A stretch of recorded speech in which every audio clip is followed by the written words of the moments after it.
ओम शांति। आज का विषय है शांति की शक्ति का महत्व एवं शांति की शक्ति को हम कैसे बढ़ाएं। पुरुषार्थ में शांति की शक्ति का कितना महत्व है और इसको हम कैसे बढ़ाएं। विषय तो हम सभी ने बाबा की अभी रिवाइज की उसी दिन वीडियो देखी थी और बाबा ने इस सीजन में उस रिवाइज मुरली में हमें सभी को बहुत बड़ा इशारा दिया। परिवर्तन का आधार है शांति की शक्ति। बाबा ने और भी 2-3 सत्ता बताई हैं, लेकिन वो सत्ता परिवर्तन नहीं कर सकती, लेकिन ये आध्यात्मिक शक्ति, साइलेंस की शक्ति, ये परिवर्तन कर सकते हैं। विश्व परिवर्तन का आधार है साइलेंस पावर, शांति की शक्ति। और वैसे ही सो परिवर्तन का आधार भी इस साइलेंस पावर है। स्वयं के अंदर भी अगर परिवर्तन करना है तो हर ब्राह्मण को इस साइलेंस की पावर, शांति की शक्ति को बढ़ाना है। वैसे तो इस सीजन की पहली जो विदेशी भाई बहनों के साथ जो बाबा की मुरली चली थी, बाबा ने उसमें भी इशारा दिया था कि अब क्या करो, मनसा सेवा बढ़ाओ। तो मनसा सेवा कौन कर सकता है? जिसके पास ये साइलेंस की शक्ति है, जिसके पास शांति की शक्ति का स्टॉक है, वही मनसा सेवा कर सकता है। क्योंकि बाबा ने कहा कि अब सुनने या सुनाने का समय नहीं है। अब कोई सुनना नहीं चाहता, लेकिन अनुभव करना चाहता है। और उस अनुभव कराने का आधार है इस शांति की शक्ति। एक होता है सेवा के महारथी, दूसरा होता है भाषण करने वाले महारथी, और तीसरा है अब मनसा सेवा वाले महारथी। जिन्होंने इस ज्ञान और योग का अभ्यास कर अपने जीवन को, खुद को परिवर्तन किया है, जिन्होंने अपनी स्थितियों को बनाया है और अपने योग बल को जमा किया है, इस योग बल को विश्व में फैला करके जो अन्य आत्मा है, जो कोई विकारों के वश में है, कोई संस्कारों के वश में है, कोई जीवन की कोई समस्या है, तो ऐसी आत्मा को जो मनसा सेवा के द्वारा जो सकाश देता है, ये सकाश उसके तक पहुंचती है। जिसे धूप में कोई हवा का झोंका आता है, थोड़ा तो तसल्ली मिलती है, इसी तरह जीवन की समस्या के समय अगर थोड़ा भी मनसा सेवा का की झलक हम दिखाते हैं, तो ऐसे समय उस तड़पती हुई आत्माओं से दुआएं मिलती हैं और आगे ये दुख और अशांति बढ़नी है। तो जिन्होंने साइलेंस पावर को बढ़ाया है, अपनी स्थिति को बढ़ाया है, और जो गुप्त रूप से ये मनसा सेवा कर रहे हैं, आगे चलकर की ऐसी आत्माएं ज्यादा प्रत्यक्ष होंगी ब्राह्मण परिवार में। क्योंकि अन्य आत्मा उसको ढूंढते हुए आएंगी, उनका दर्शन करने के लिए आएंगी, उनको साक्षात्कार होंगे। वाणी सेवा के द्वारा हम लिमिटेशन भगत बना सकते हैं, लेकिन मनसा के द्वारा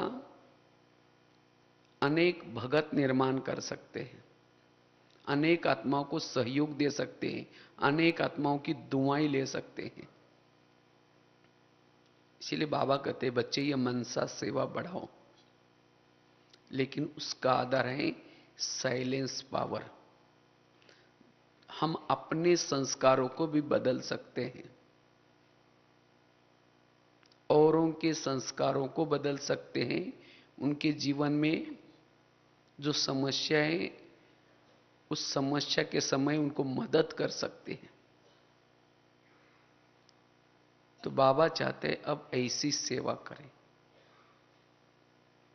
इसलिए वर्तमान समय हर ब्राह्मणों के पुरुषार्थ में शांति की शक्ति, साइलेंस पावर बड़ी आवश्यक है। तो हमारे पुरुषार्थ में साइलेंस पावर, शांति की शक्ति कितनी जरूरी है, थोड़ी इसके ऊपर चर्चा करते हैं। जब हम साइलेंस में रहते हैं, शांति में स्थित रहते हैं, वही भ्रुकुटी के आसन में आत्मा के स्वरूप में टिक सकता है। जिसके पास साइलेंस का बल नहीं है, शांति की शक्ति नहीं है, वो भ्रुकुटी के आसन पर आत्म स्वरूप में टिक नहीं सकता। कई भाई बहनों की कंप्लेन है, पता नहीं हम आत्माभिमानी स्थिति में नहीं टिक सकते। क्यों? उनके पास साइलेंस का बल नहीं है। अगर भ्रुकुटी के आसन पर बैठना चाहते हो, चाहे योग के समय, चाहे कर्मों में, तो यह साइलेंस बल जरूरी है, शांति की शक्ति जरूरी है। अशांत वाली आत्मा भ्रुकुटी आसन पर नहीं स्थित हो सकती।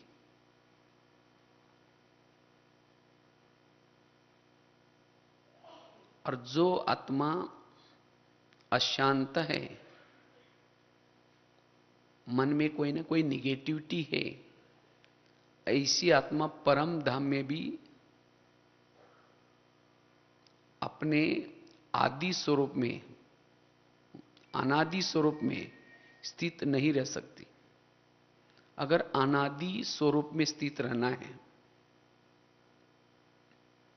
इसलिए साइलेंस बल जरूरी है।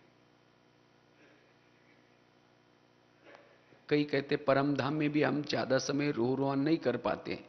क्यों? साइलेंस का बल नहीं। तो जिसके पास ये साइलेंस का बल है, साइलेंस पावर है, ऐसी आत्मा शांति धाम में भी अपने घर में शांति सागर के पास बैठ सकती है। जितना हमारे पास साइलेंस बल है, शांति की शक्ति है, उतना हम कर्म योगी स्थिति बना सकते हैं, कर्मों में योग युक्त बन सकते हैं।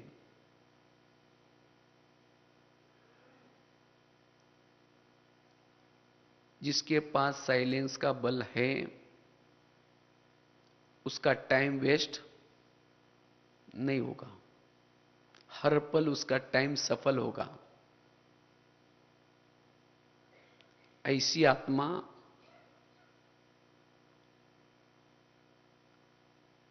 अनेक प्रकार की सेवा कर सकती है, डबल सेवा।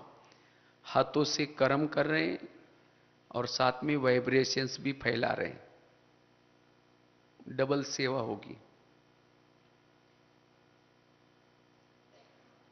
जिसके पास साइलेंस का बल है, आत्मा की प्यास बुझती रहेगी। जिसके पास जितना साइलेंस का बल है, उसकी आत्मा की तमन्नाएं, इच्छाएं, जो भी कुछ तृष्णाएं समाप्त होगी। उसका मन भटकने से, उसका मन नहीं भटकेगा, मन चुप रहेगा, शांत रहेगा, क्योंकि उसके पास साइलेंस का बल है। जिसके पास शांति की शक्ति नहीं है, उसका मन भटकता है। बुद्धि भटकती है। इतना ही नहीं, उसके कर्मेंद्रिया भी उसके कंट्रोल में नहीं होगी।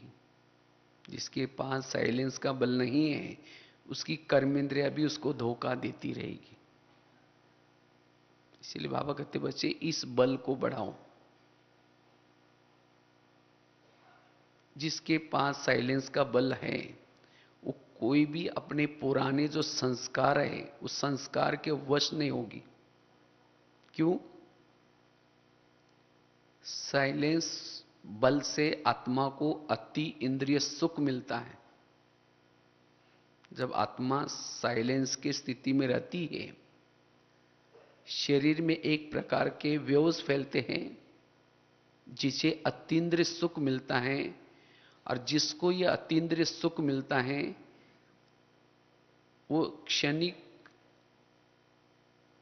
चाहे वस्तु चाहे वैभव, इसके पीछे नहीं दौड़ेगी। विकारों के पीछे, संस्कारों के पीछे वो आत्मा नहीं दौड़ेगी। इसलिए बाबा कहते बच्चे साइलेंस का बल बढ़ाओ, जिससे आप अपने पुराने संस्कारों के पर भी जीत प्राप्त कर सकेंगे। जितना हम साइलेंस स्थिति में रहते हैं, अंतर्मुखी बन सकेंगे। साइलेंस वाला ही अंतर्मुखी बनता है। जिसके पास साइलेंस का बल है, वो समेटने की शक्ति उसके अंदर आएगी, वो समेटेगा। अब घर चलना है। साइलेंस की स्थिति में रहने वाला, उसको बार बार उसको घर की स्मृति रहेगी। इसीलिए बाबा कहते बच्चे इस शांति की शक्ति को बढ़ाओ अपने अंदर।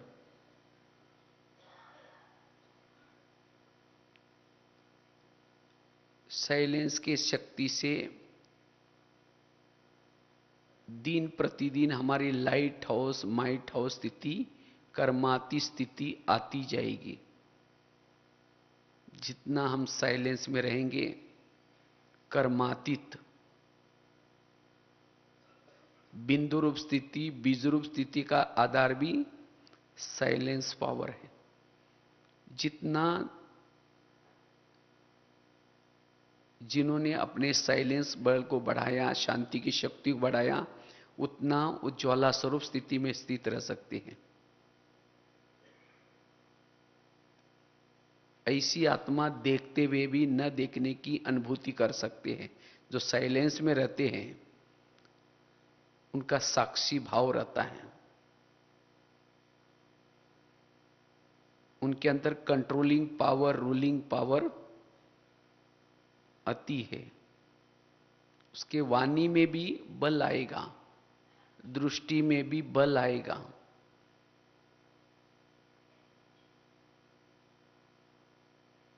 तो सो परिवर्तन के लिए बहुत आवश्यक है साइलेंस पावर।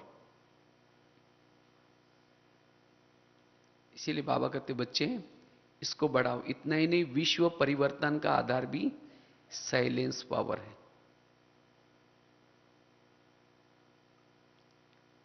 जितना हमारे पास साइलेंस का बल है, उतना हम एकाग्र चित्त रह सकते हैं, एकाग्रता का अनुभव कर सकते हैं। इसीलिए इस शक्ति को अब हमें पुरुषार्थ में क्या करना है? बढ़ाना है। इससे हमारे अंदर काफी सारा परिवर्तन आएगा। अशरीरी बन सकेंगे, आत्मानुभूति कर सकेंगे,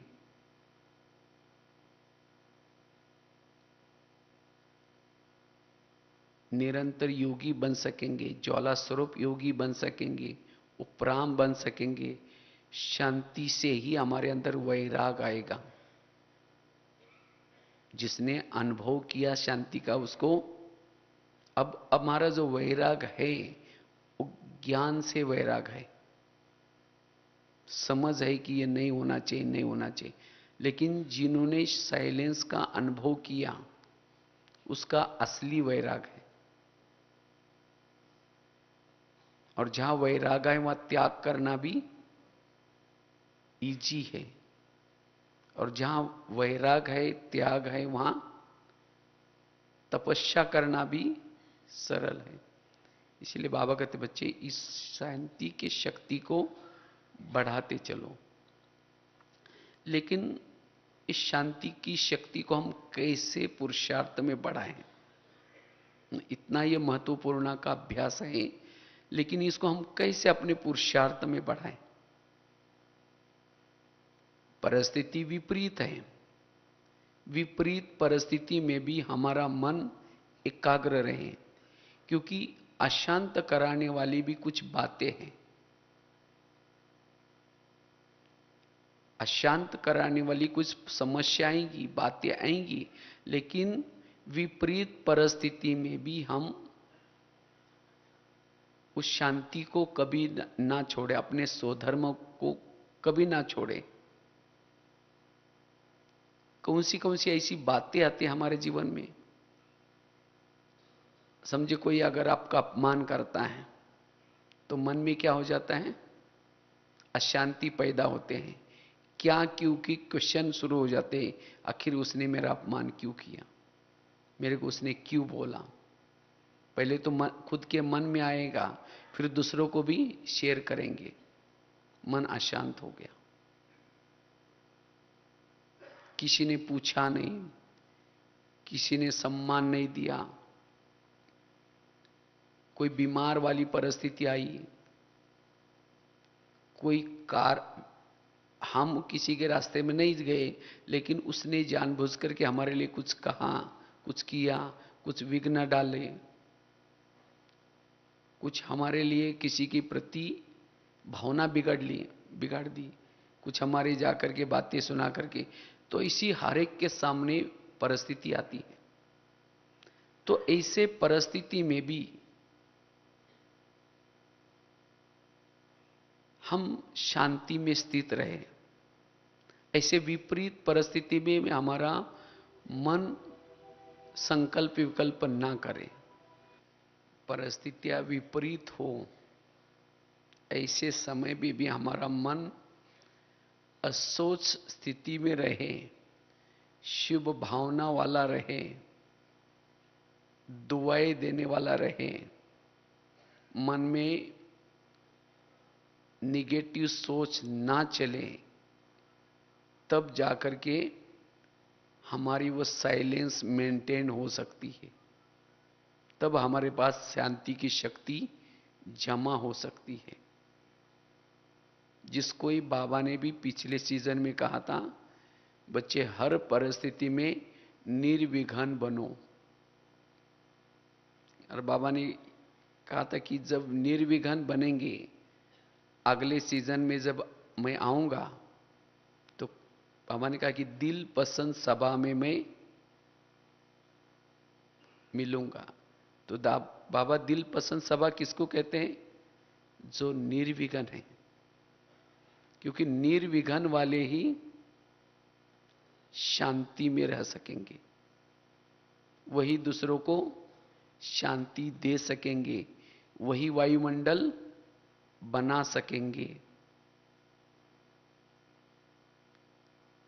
तो अब बाबा ऐसा पुरुषार्थ चाहते हैं। जो निर्विघ्न है उसी का ही चेहरा सदा कैसा रहेगा? खुशनुमा रहेगा, हर्षित रहेगा। ऐसा चेहरा देकर के लोगों को लगेगा इनको परमात्मा पढ़ाता है, इनको कुछ मिला हुआ है, इन्होंने जीवन में कुछ धारणा की है।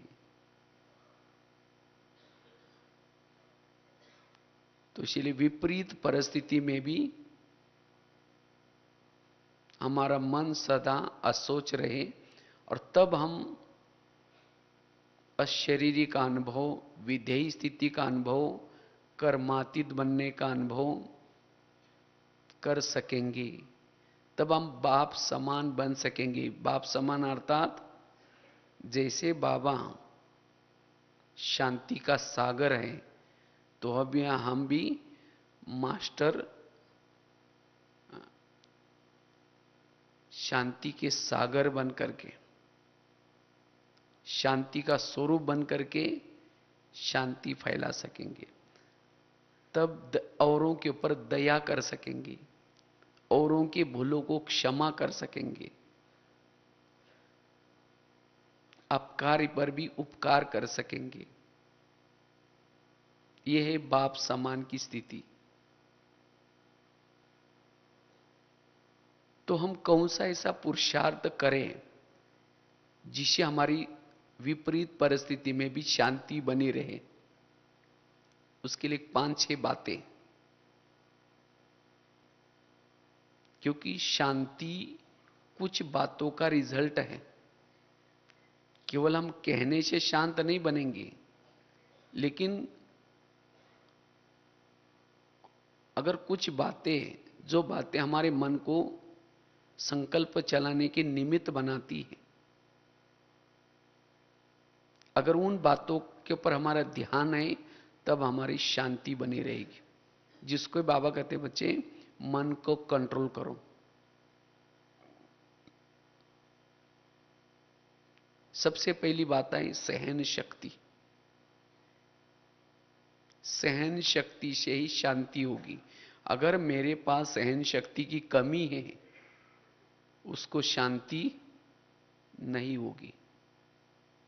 इसीलिए हम अपने पुरुषार्थ में सहन शक्ति को बढ़ाते चले। जिसको सहन नहीं होता वो स्वधर्म में टिक नहीं सकता, सोमानों में नहीं रह सकता, उसकी अंतर्मुखता भंग हो जाती है, उसके मन में नेगेटिव थॉट चलना शुरू हो जाते हैं। इसलिए हमें क्या सीखना है? सहन करना, ये सीखना है। अगर एक सहन शक्ति हमारे पास आ जाए तो और शक्ति हमारे जीवन में ऑटोमेटिकली आएगी, क्योंकि सहन शक्ति बड़ी बहन है और बाकी समेटने की शक्ति, समाने की शक्ति, सामना करने की शक्ति, उस परिस्थिति का सामना करने की शक्ति भी आएगी, क्योंकि सहन शक्ति से मनोबल बढ़ता है। सहन शक्ति हमारा एक प्रकार का कवच है। ये सहन शक्ति का कवच पहन करके कर्म क्षेत्र पर जाना है। अगर सहन शक्ति नहीं तो मन में खूब निगेटिव थॉट चलेंगे, और जिसके मन में निगेटिव थॉट्स हैं वो भ्रुकुटी के सिंहासन पर कैसा बैठ सकता है? वो कर्म योगी कैसे बन सकता है? वो परम धाम में कैसे टिक सकता है? भले योग में बैठेंगे, शुरू तो करेंगे, लाल लाइट चल रहा है, गीत बज रहे हैं, शुरू करेंगे मैं आत्मा हूं, शांत स्वरूप, फिर कहेंगे मेरे को उन्होंने क्यों बोला, फिर कहेंगे छोड़ो कोई बात नहीं मैं आत्मा, फिर कहेंगे 15 दिन पहले भी तो बोला था, फिर कहेंगे ठीक है कोई बात नहीं मैं आत्मा हूं, फिर कहेंगे सबके बीच में क्यों बोला। वही बातें याद आएगी, परम धाम में नहीं जा सकेंगे, ना मन जाएगी ना बुद्धि जाएगी। इसीलिए हमें सहन करने की शक्ति को बढ़ाना है। जितना जिसके पास सहन शक्ति है, उसके पास शांति की शक्ति का बल जमा होगा, साइलेंस की पावर होगी, और वही मन सा सेवा कर सकता है। इसलिए अपने मन से बातें करो। हे मन, अगर कोई अपमान करता है, कुछ कहता है, किसको कहता है? मन को कहता है, बुद्धि को कहता है, या आत्मा को कहता है? किसको कहता है? किसी ने अपमान किया, किसका किया? मन का किया, आत्मा का किया। मालिक कौन है? आत्मा है। मन और बुद्धि दो उसके बच्चे हैं। लेकिन जब कोई अपमान करता है तो चिल्लाना कौन शुरू करता है? मन सोचना शुरू करता है, मुझे क्यों बोला, मेरे को ऐसा। उस समय मन को समझाओ, मन उसने मुझे बोला, तुम चुप बैठो। तो जिसने अपने मन के साथ बातें करना सीख लिया, उतना हमारे अंदर कौन सा बल आएगा? सहन शक्ति का बल आएगा। उतना हमारे पास शांति का बल जमा होगा। उतना हमें अनुभव होगा। उसी दिन भी बाबा की कम मुरली चली थी, उसी दिन भी बाबा ने जो पहला, इससे पहला ग्रुप वाला, उसमें एक रिवाइज मुरली अनुभव की अथॉरिटी बनो। लेकिन ये अनुभव की अथॉरिटी कौन बन सकता है? जिसने अपने मन को कंट्रोल किया है। जिसके मन में कंट्रोल नहीं है वो अनुभव की अथॉरिटी नहीं बन सकता। ना उसको आत्मा अनुभव होगा, ना परमात्मा का अनुभव। बाबा ने पिछले सीजन में भी, मुझे लगता है 2 सीजन से बाबा हमें बार बार कह रहे कि बच्चे विरत संकल्प से मुक्त बनो। जिसके अंदर विरत चलता है वो सहन नहीं कर सकता, और जिसके पास सहन शक्ति नहीं वो शांति में नहीं रह सकता। इसीलिए हमें अपने जीवन में सहन शक्ति को बढ़ाना है।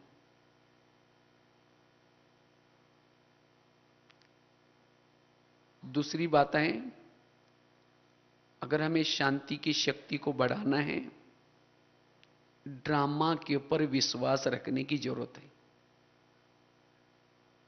कभी कभी हम ड्रामा को भूल जाते हैं, ड्रामा कल्याणकारी इसको भूल जाते हैं। तब कभी कभी विपरीत परिस्थिति में हमारा मन क्या होता है? अशांत होता है। इसलिए ड्रामा कैसा हमारा है? कल्याणकारी। ड्रामा की हर घटना कल्याणकारी। बाबा ने हर एक का ड्रामा जो बनाए हैं बहुत सुंदर एडिटिंग किए हैं। बड़ा फुर्सत से बाबा ने हर एक का ड्रामा बनाया है। बाबा यही ड्रामा बार बार रिपीट क्यों करता है? क्योंकि इसकी एडिटिंग बहुत अच्छी है। हमारे आसपास के जो भी लोग हैं ये सब हमारा क्या करने वाले हैं? कल्याण करने वाले हैं। जब ड्रामा कल्याणकारी है, हर परिस्थिति कल्याणकारी है, तो विपरीत परिस्थिति में हम निगेटिव क्यों सोचें? इसीलिए सदा ड्रामा के ऊपर विश्वास। जिसका ड्रामा के ऊपर विश्वास है वही शांति का अनुभव कर सकता है।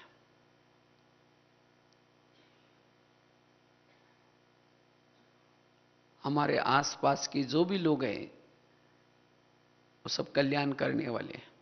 कभी कभी समझो कोई किसी को पति बन करके कोई तंग करता है, कोई सास बन करके तंग करते हैं, या कोई पड़ोसी बन करके तंग करता है, तो इसे हर एक के जीवन में कोई ना कोई विपरीत परिस्थितियां होती हैं। और ये उसके जीवन की विपरीत परिस्थितियां यही मन को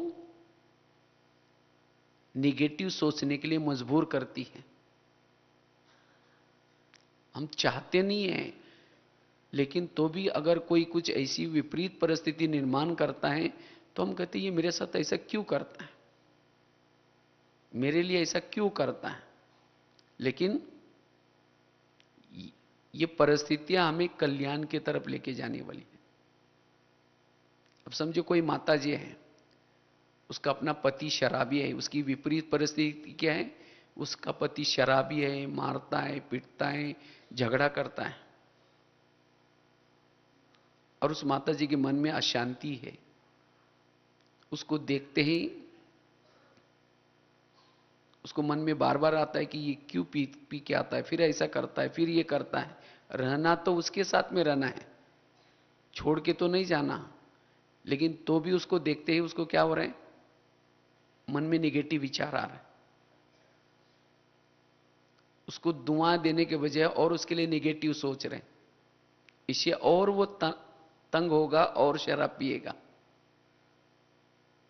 उसके बजाय उस परिस्थिति में भी हम उसको दुआएं दे, शुभ भावना दे, वो बदल भी सकता है। उस माता के लिए तो पति तो बहुत मिले होंगे ना, सतयुग में मिला होगा, त्रेता में मिला होगा, द्वापर में मिला होगा, अभी भी मिला है।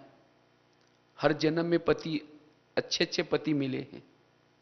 सतयुग का पति तो बहुत अच्छा होगा, ना शराब पीता था, ना मारता था, ना पीटता था, ना झगड़ा करता था, सोने के महलों में रहते थे, बहुत अच्छी संपत्ति थी, पुष्पक विमान घर के सामने था, वो देवता था। लेकिन उस देवता के कारण उसको क्या शिव बाबा मिला? और अभी का पति शराबी है, मारता है, पीटता है, झगड़ा करता है, लेकिन उसके कारण कौन मिला है? उसको और बोलना चाहिए, बाबा ऐसा ही शराबी 5,000 साल के बाद भी जरूर देना।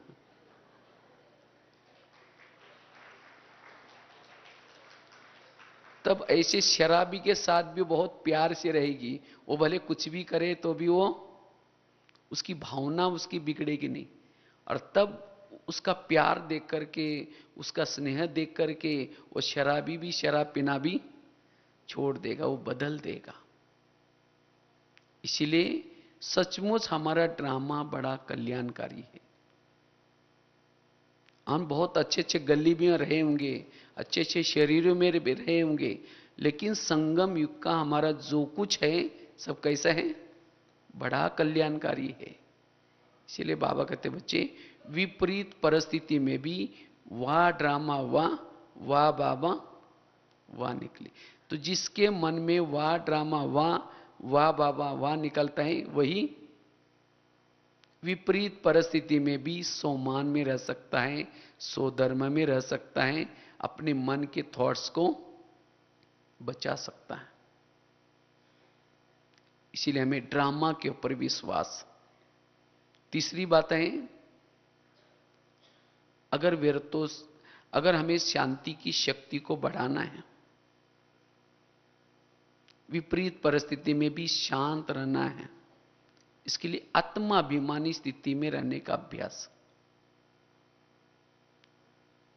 क्योंकि अशांति कब होती है, मन के थॉट्स कब चलते हैं? जब हम देह भान में आ जाते हैं। देह भान वालों को सहन नहीं होता। अपमान किसको फील होगा?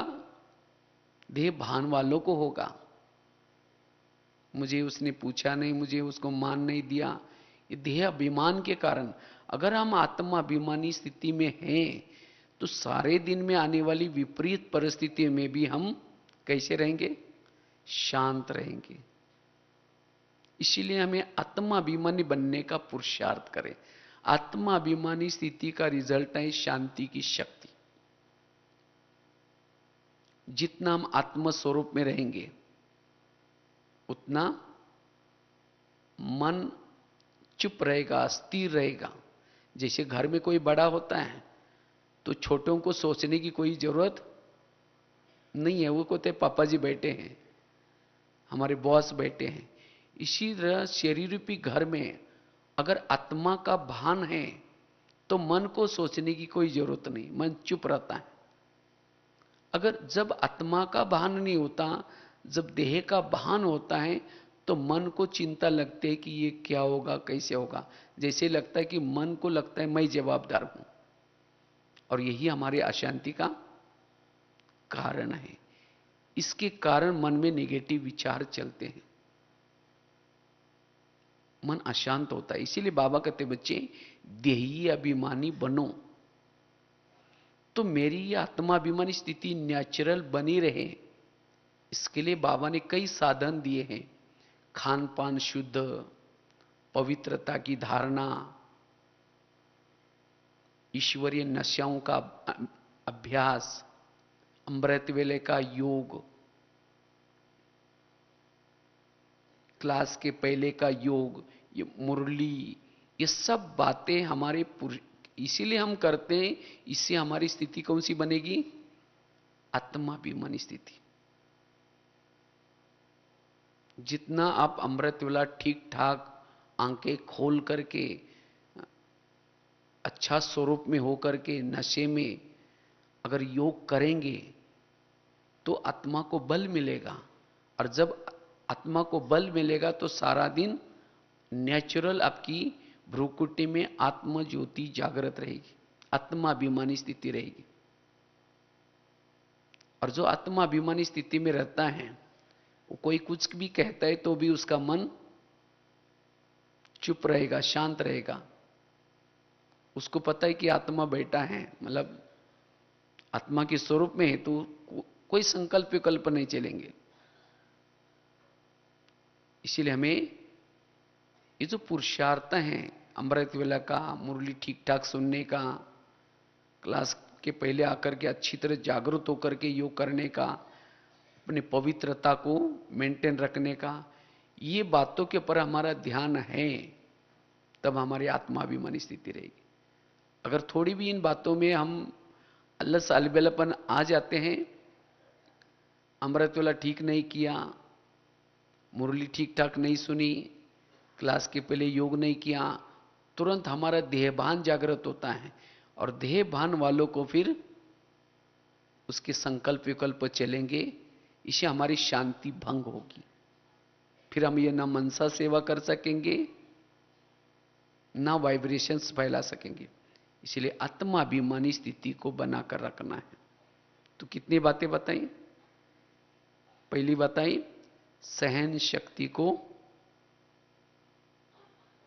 बनाकर रखना है, सहनशील बनना है।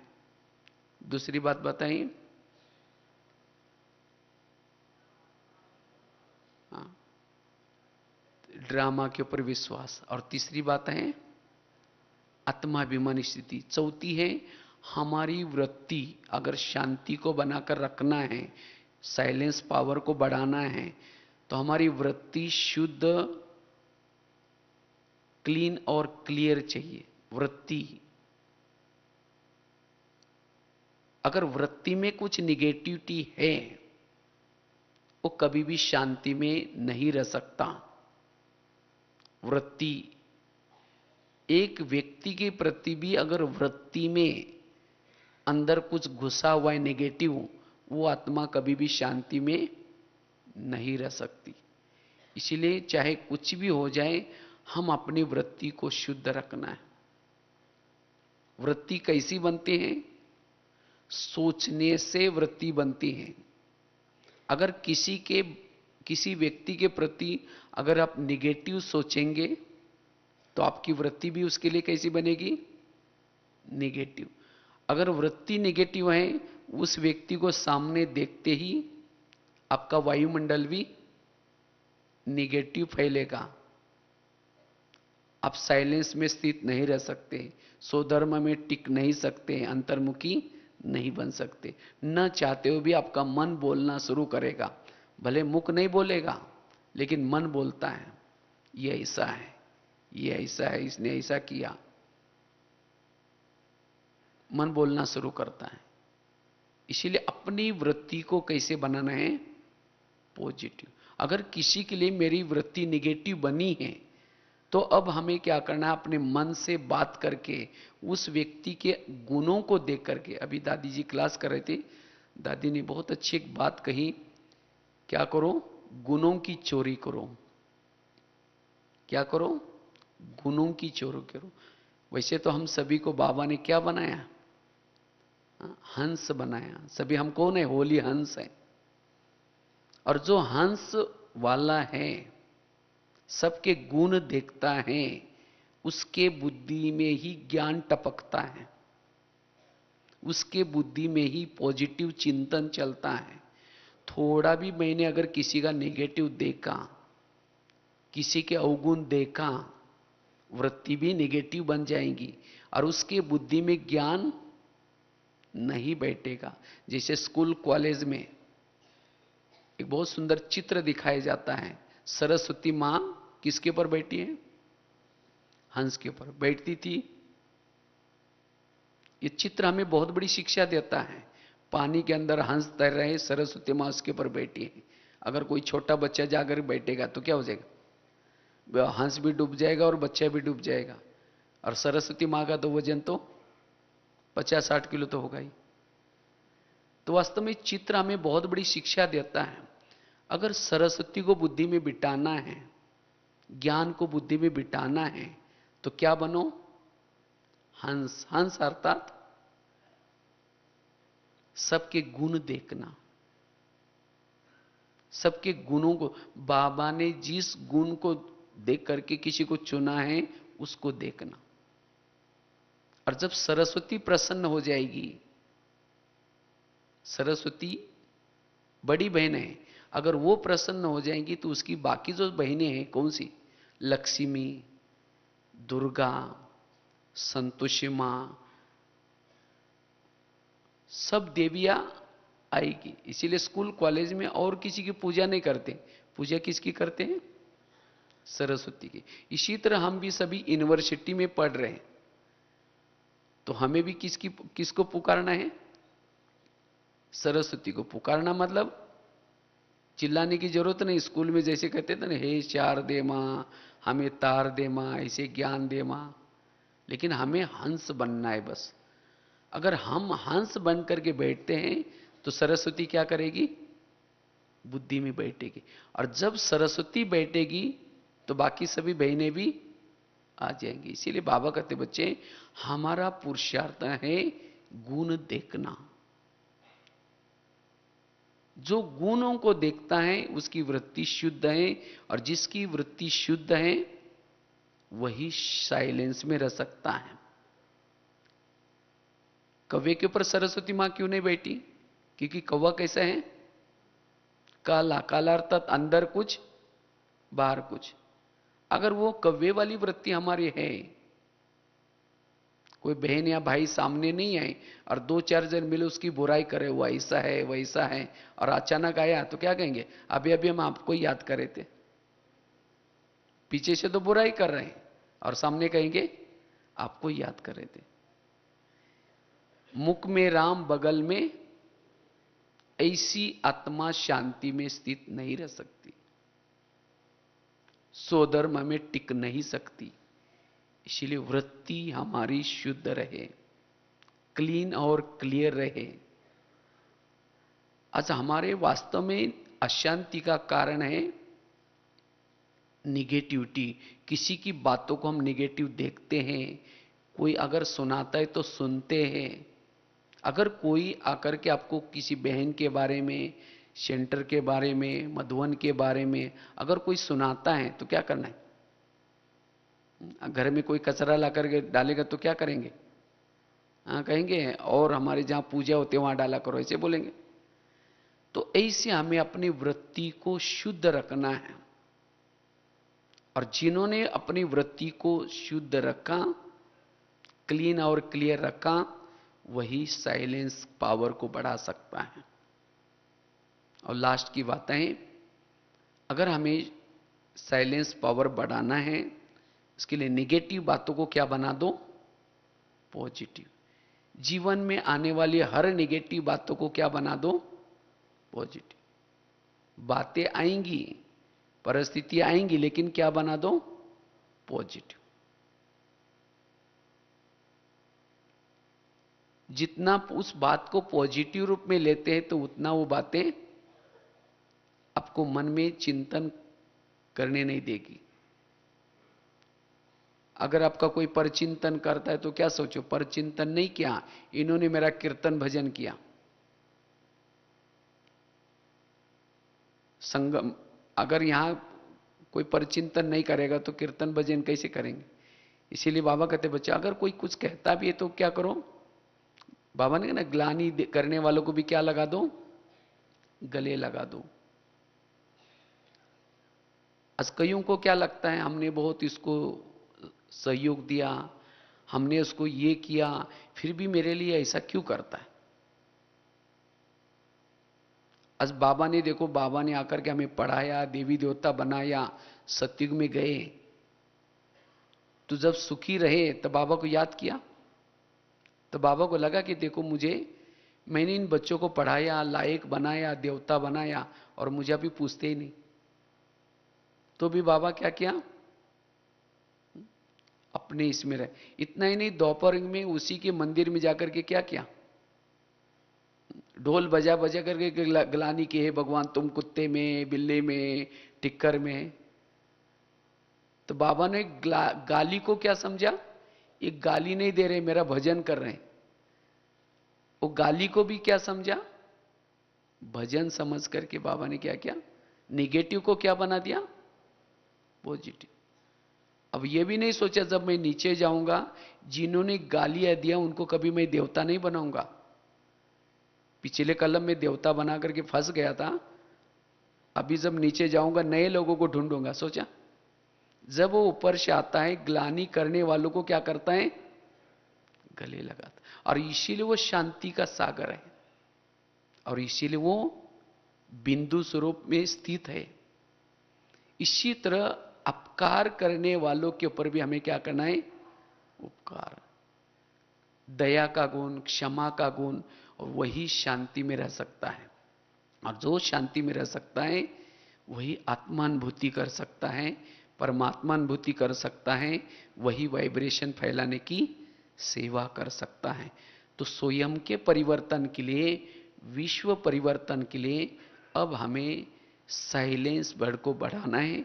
इससे हम लाइट हाउस, माइट हाउस बन सकेंगे। इससे हम अनुभूति करा सकेंगे, स्वयं भी हर गुण और शक्तियों की अनुभूति कर सकेंगे। यह है वर्तमान समय का पुरुषार्थ।